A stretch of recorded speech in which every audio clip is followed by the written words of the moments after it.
Hey, welcome back to the Disney Plus Everyday Challenge, and today we have Pinocchio, but we also have something else. Look at all this space.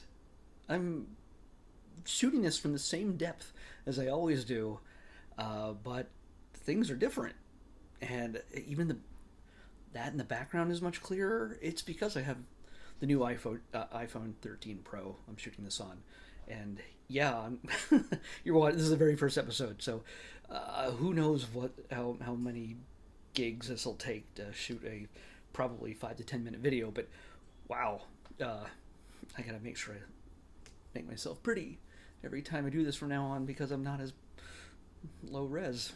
It's amazing the jump. Anyway, Pinocchio. This is a 1940 film. It's an hour and a half long, and yeah, it's a classic.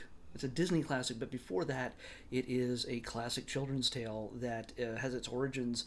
It was a serialized story um, put out like in 1881, and it was the Adventures of Pinocchio, the the boy with no strings, and he came to life and everything else. There's lots of differences between that original story and what we have here through Disney.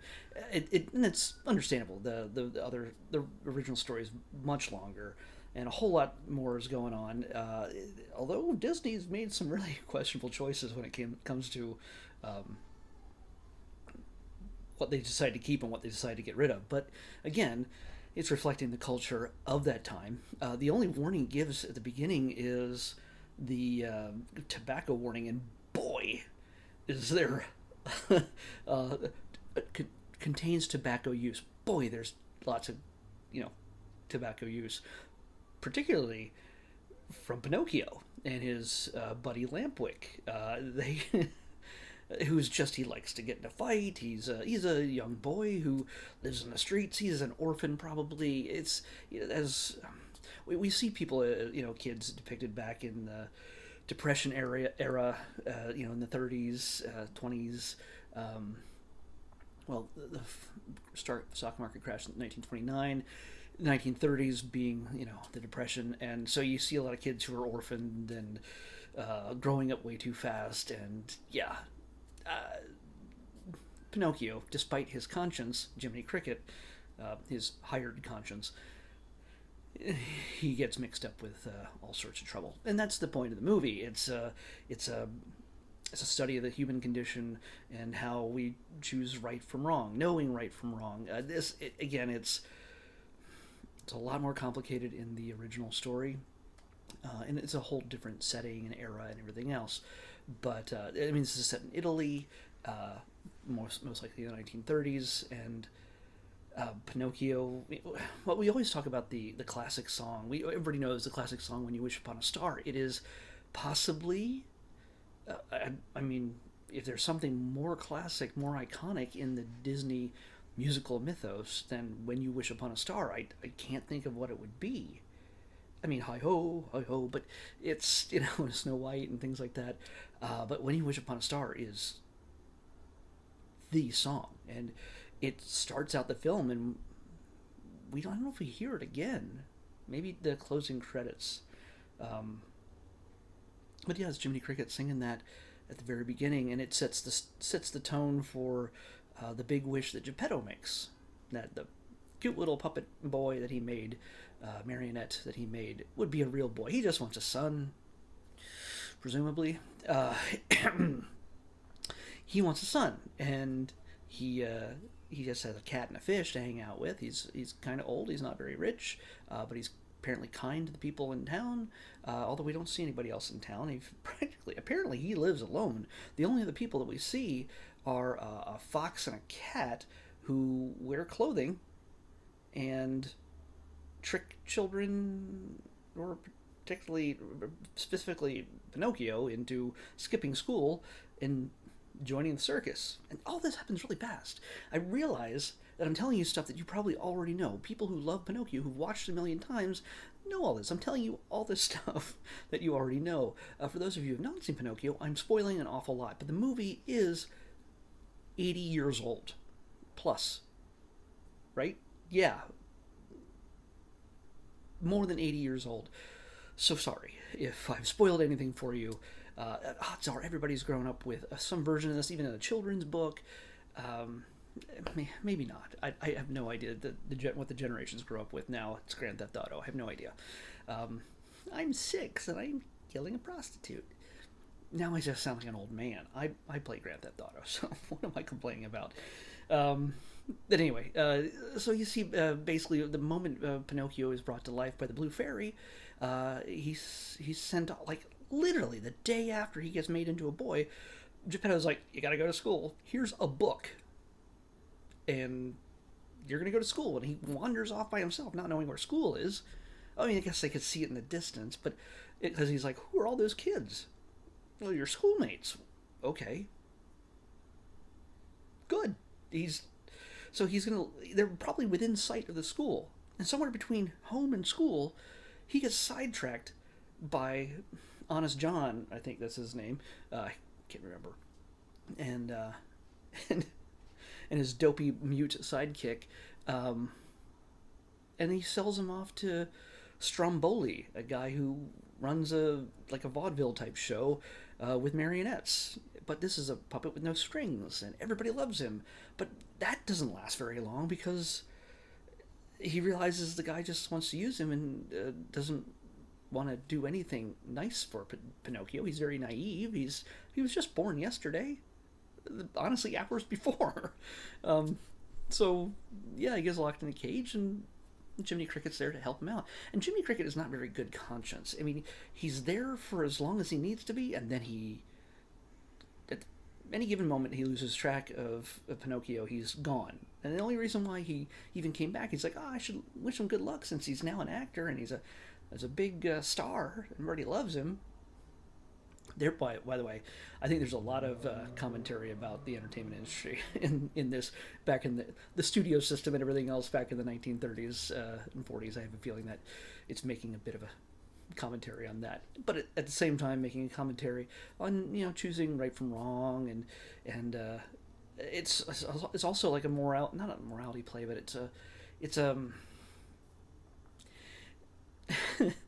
it's a life lesson thing that for all the kids who are watching this, don't skip school, don't smoke cigars, and play pool. Those are things that are bad for you. And so juvenile delinquency was probably a big problem back then because parents had to work hard whenever they could in order to survive, keep the family going. Who knew that the World War II had to be coming along and very, very soon, and well, actually in Europe it was already brewing, and everybody would start having jobs to build weapons of war, and then half of them would die, and the rest would prosper in rebuilding the cities after Hitler was gone. Wow, that's a tangent. Sorry, but yeah, it's Pinocchio is. It's a beautifully animated classic. I love the fact that they were able to do like water effects over top of the animation. I think that's what they did. I would imagine, but they were using techniques that I don't think that had been used before at that point in 1940. Because there's a point where they have to go underwater, and it's not used for the entire sequence, but for the first time they go underwater, it's very there's like a bubbly, wavy kind of layer over top of the animation, which had to be unique for its time. But beyond that, everything's hand drawn. There's lots of gorgeous, detailed paintings as backdrops, and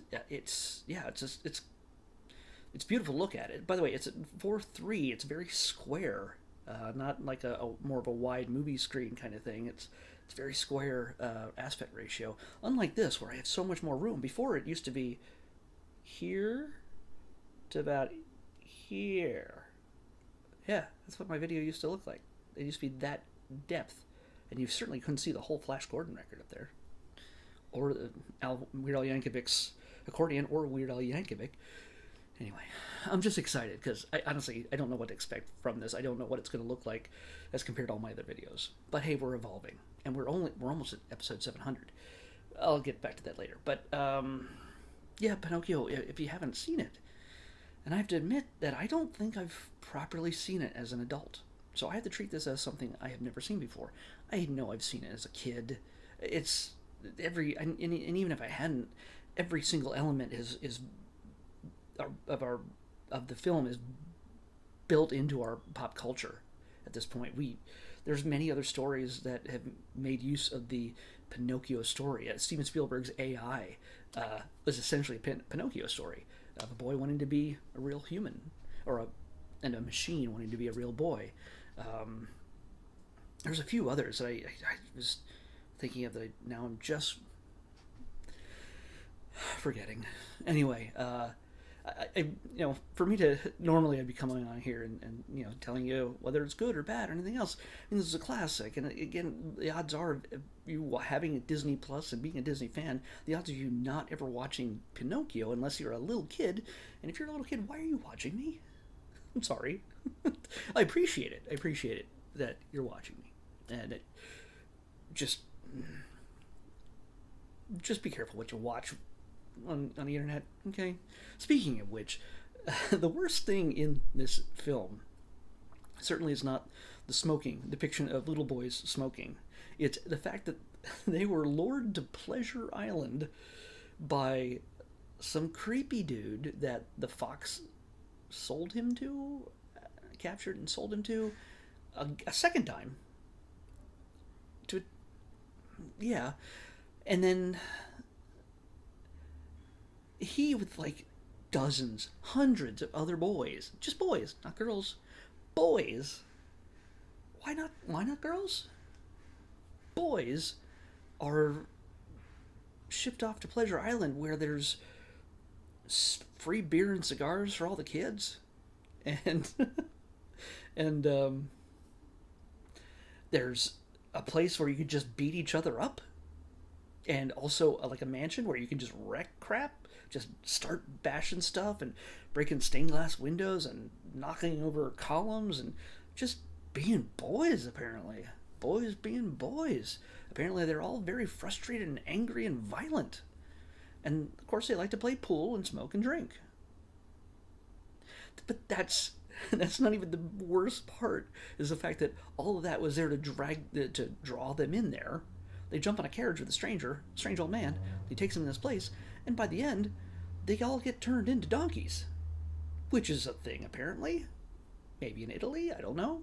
It's I'm not sure if it's much more of a metaphor or anything, but it's child trafficking because they're all being sold off. You see all these kids now turned into donkeys, and the thing is, the suggestion is that hey, if you don't go to school, if you don't get education, if you don't do the right thing, the good thing, well then you're going to turn into a donkey. You're going to be a dummy. You're going to be a jackass.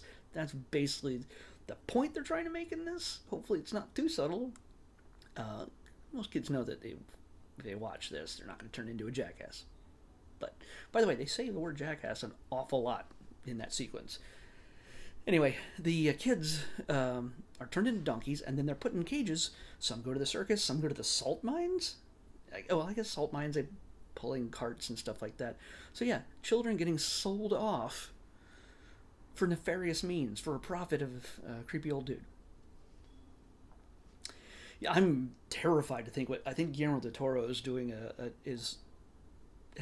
Has done a Pinocchio film, which comes out next year in 2022, and holy crap, that's going to be scary.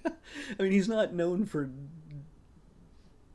pulling punches when it comes to these things. Yes, it's a Disney film, and for a long time he was supposed to do a Haunted Mansion film, and he promised us at Comic-Con that it was going to be scary. It never happened. He just couldn't find the right script. But apparently he found the right script for Pinocchio because it's a classic old tale, and there are so many elements that have not been touched on in this version. By the way, in the original story, Pinocchio killed Jiminy Cricket after he gave Pinocchio advice, and then Jiminy came back as a ghost. Yes, that's a thing. Yes. So, anyway, this, I keep saying anyway, because I keep having a lack of words to use as a bridge. Um, this is a classic for a reason. It is very Disney. It's a happy ending. It's chaotic towards the end. Things get wrapped up in a nice, neat bow, even though they probably shouldn't be so quickly. Geppetto is distraught because he's had a boy for literally maybe 12 hours, 6 hours, who knows. He sends him off to school and he never comes back. That's like one of the most terrifying things of modern times. It's so yeah, it's very relatable in many ways. But he spends all of his time. He abandons his house. He starts traveling everywhere trying to find this boy, who doesn't seem to give a crap about anybody but himself. But he's not too bright in the first place either. And he finds him. Blue Fairy keeps helping them out, bailing them out of trouble, and the last of which is a letter that they just send to them by way of bird, saying, "Hey, Geppetto's stuck in a whale." Then Pinocchio, of course, decides to be very brave and go rescue him. He's literally inside a gigantic whale.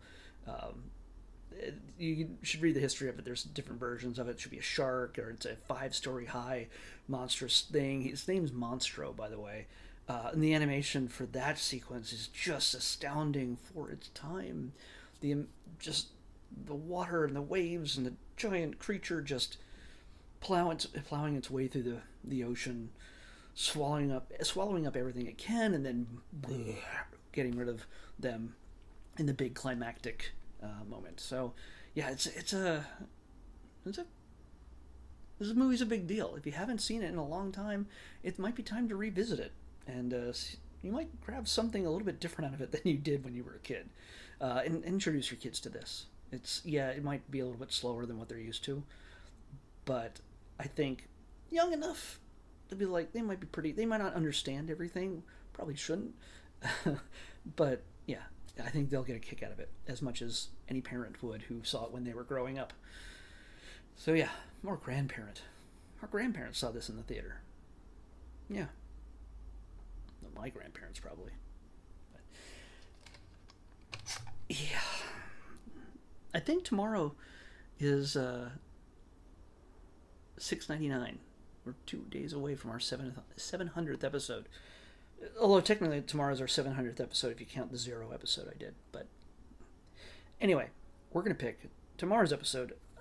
Again, if you have a chance, you gotta bring this up, watch it with the family, and or as a bunch of adults who haven't seen this Disney film in a while, and see, not that you could tear it apart, but just see how strange and all the things. I mean, it's to see how it might impact you, what it brings up in your head as you watch it, because some of it's real dicey. Not offensive, because they didn't put that offense. Things have changed, and that warning at the very beginning they put in front of some films because of depictions of certain cultures. I don't know why they didn't do it for this one, because I'm pretty sure Stromboli is a fairly offensive depiction of I think he's Romani, I'm not sure, but yeah. Anyway, Pinocchio is a very odd classic, but it's fun and it's beautiful, and this music is, of course, also I Have No Strings. Ultron even sang that. Spoke it, really. Let's pick tomorrow's episode. 400. Flat 400. Let's see what we got for 400. Oh, well, this one's not going to be difficult. So we got a short. Let's watch. It's in that chunk of. There's a bunch all featuring this character in around the 400s. We're going to watch Pluto's Party. Pluto's Party is up next on the Disney Plus Everyday Challenge. I'll see you back here tomorrow.